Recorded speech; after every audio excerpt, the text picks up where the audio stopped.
How should a disciple follow the teacher?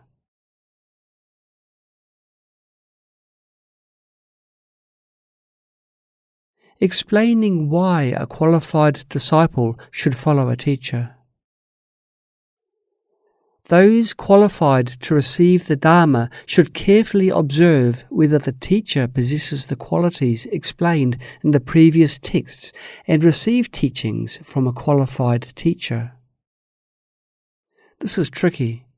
From the beginning, you need to possess these qualities. However, without a teacher, you won't acquire these qualities. Therefore, there seems to be a contradiction. Before following a spiritual teacher, you should possess these qualities. But how can you possess these qualities if no one teaches you? It's a paradox. Therefore, spiritual practice is difficult in the beginning. It may start by chance. Maybe your parents are Buddhist practitioners, or your childhood teacher teaches you some qualities, laying the foundation for you to follow a great spiritual teacher when you grow up. Without possessing these qualities, you won't be able to follow a great spiritual teacher. This is the manifestation of merits.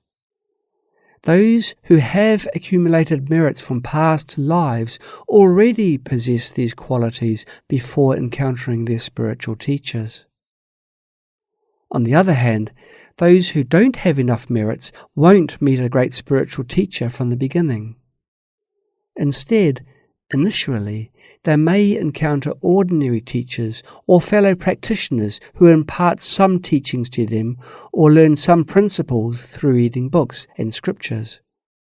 However, it still requires merits accumulated from past lives.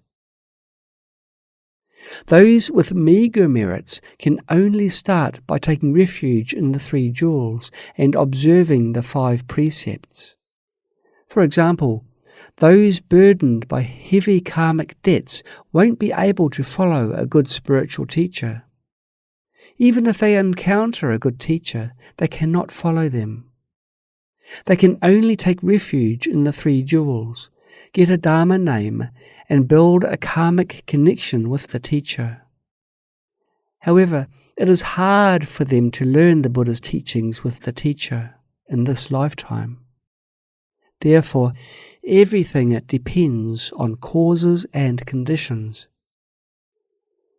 Sometimes it is hard to practice the Buddha's teachings because we need to eradicate emotional attachments. As we discussed yesterday, some people used to be our family members from past lives and come with a habit of emotional attachments. If they cannot control themselves, they'd better study elsewhere. It will be best if they can gradually subdue their emotional attachments. Therefore, in our Dharma Center, it is crucial to practice the path to liberation. First, we need to eliminate emotional attachments. Otherwise, you won't become a Bodhisattva. Instead, you would be bound by emotional attachments. Emotional attachments can tightly bind us. That is why people often ask, what is love? They are trapped by emotional attachments and feel confused. Worldly people are very pitiful. As Buddhist practitioners, we are gradually awakening. At least we can practice the path to liberation and deal with our problems gradually. Despite having karmic obstacles, if you can notice them when they surge and promptly practice the Buddha's teachings to overcome them, it indicates you are at least a Buddhist practitioner. If you are ill but don't apply the Buddha's teachings to address the illness, and instead follow your karmic habits like a monkey, then you cannot stay here. You should go to a place which has a karmic connection with you and learn there. In this way, you can cultivate some roots of virtue. you'd better study at a place with strict discipline, engage in volunteer work, and perform virtuous deeds to gradually grow on the spiritual path. This approach is also okay. Such people should first practice the human and heavenly vehicle because they lack this foundation. The best way for them is to heal themselves, practice the human and heavenly vehicle, build a family, and gradually cultivate renunciation.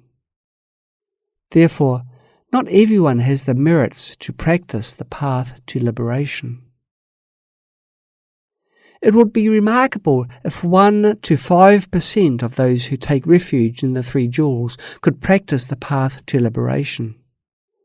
In other words, if one person out of 20 or 30 people could practice the path to liberation, it would be amazing. Therefore, don't rush. Even if you can practice the path to liberation now, don't be anxious about your family members. Don't expect them to practice the path to liberation, because that is unlikely. Tibetan gurus may understand this situation quite well. Thus, they never feel anxious about their disciples, unlike us who are eager to save sentient beings. They don't advise their disciples to become monastics. Instead, they advise their disciples to make offerings and release lives to accumulate merits. They only advise a few qualified disciples to consider ordination.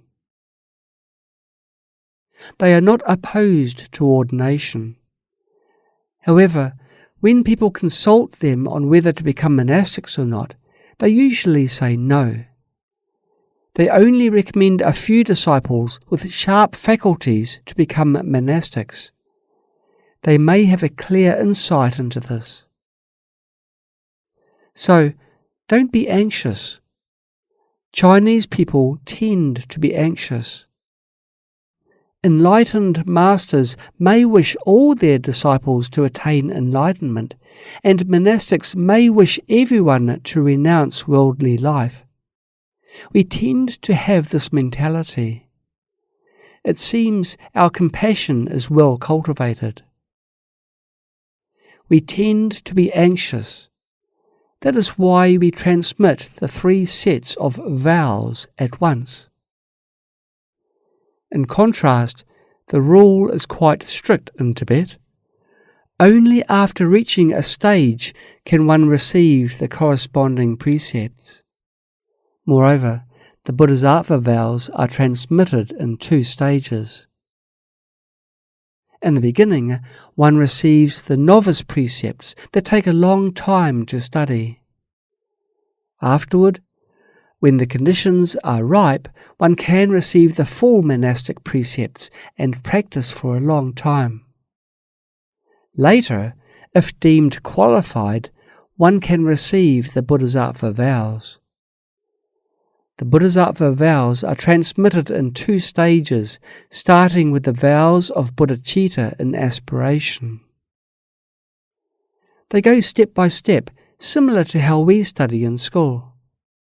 Conversely, we transmit all the precepts at once.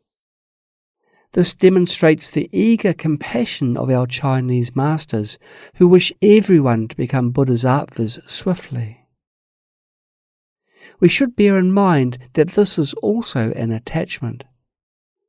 Being too attached or anxious doesn't work, as it can lead to unintended consequences. Therefore, we should strike a balance while cultivating compassion. I don't feel anxious about my family members. I take it easy.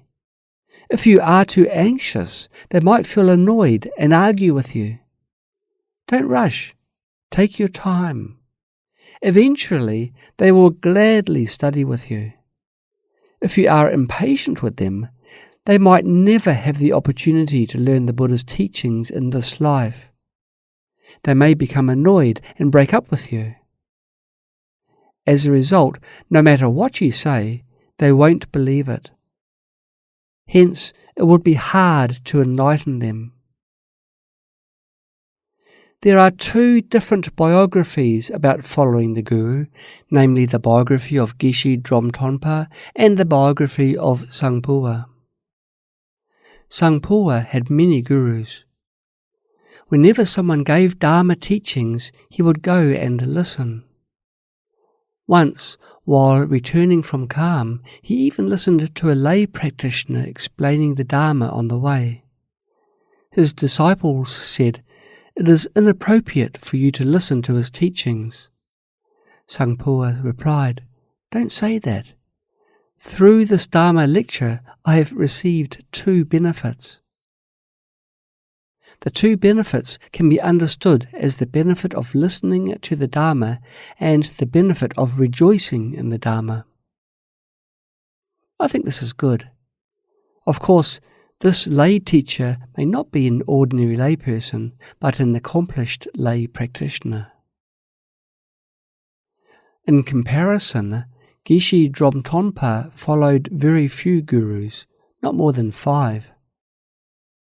They are as follows: the guru who transmitted the 5 precepts to him, the teacher who helped him take refuge in the 3 jewels and transmitted the 5 precepts to him when he first entered the Buddhist path, the guru who taught him language, the teacher who taught him grammar when he was young, similar to a primary school or secondary school teacher in China, Lama Setsan, Pandita Smati, the teacher who taught him the theories of the Dharma, and Lama Atisha. His genuine guru was only Lama Atisha. Apart from receiving teachings on Dharma Lakshana from Lama Setsan, Geshe Dromtonpa listened to teachings from the 3 other gurus only once or twice. His primary guru was Lama Atisha. It is clearly stated here. Once, Geshe Potowa and Gompa Rinchen discussed which of these 2 ways of following the Guru was better. They agreed that when one hasn't tamed the mind and tends to see the teacher's faults and lose faith, it's better to follow Geshe Dromtonpa's way. What they said is true. Therefore, we should follow the Guru in this way. When these 2 great masters discussed together, they agreed that if one lacks a thorough understanding of the Dharma, is weak in actual practice, and tends to see the teacher's faults and lose faith, they should follow only one guru to practice instead of seeking guidance from multiple teachers. By diligently studying and fully comprehending the Dharma under the guidance of one guru, one can then consider further learning from other teachers. In summary, before one has tamed the mind, one may tend to see the teacher's faults and lose faith. Therefore, it is better to follow fewer teachers.